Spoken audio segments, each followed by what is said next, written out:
Frères et sœurs en Christ, bonjour, nous sommes vendredi 21 octobre 2022, encore autour de la parole de Dieu pour la halte spirituelle, Luc 12, 54 à 59. Installez-vous bien, c'est parti. Quand ils disent à la télévision, regardons la météo, ils nous montrent des graphiques avec des lignes et des gribouillis, des symboles de ce qui va arriver. Mais autrefois, lorsque vous demandiez à un vieil homme quel temps il ferait demain, il regardait le ciel. Mais autrefois, vous voyez bien que le vrai temps, c'était les nuages, la direction du vent indiquée par le mouvement des arbres, etc. Un nuage n'est pas un symbole du temps, c'est le temps. C'est la pluie qui arrive.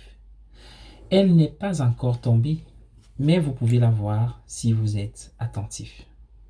Les signes des temps ne sont pas des interprétations complexes et des systèmes symboliques. Ce sont les premières apparitions des événements.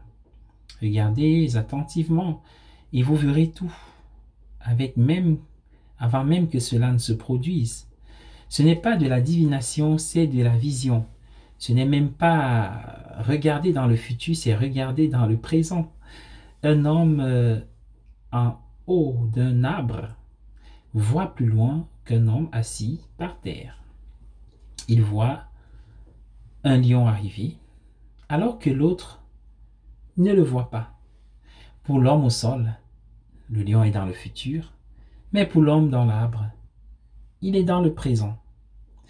J'ai un souvenir désagréable que j'ai du mal à chasser. Une pieuse bigote, les yeux fermés, dans une caricature de profondeur, la tête pieusement inclinée sur le côté, rejetant tous les points de vue sauf le sien et accusant tout le monde d'hérésie. Et avec un dépit particulier de pensée New Age, à l'opposé, Jésus a dit à plusieurs reprises aux gens de rester éveillés, d'ouvrir les yeux, de regarder ce qui se passait autour d'eux.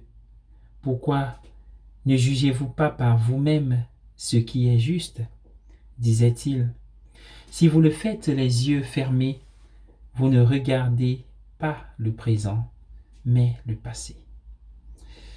Bonne journée à tous et à chacun. Que Dieu, maître du temps et de l'histoire, nous purifie et purifie notre présent.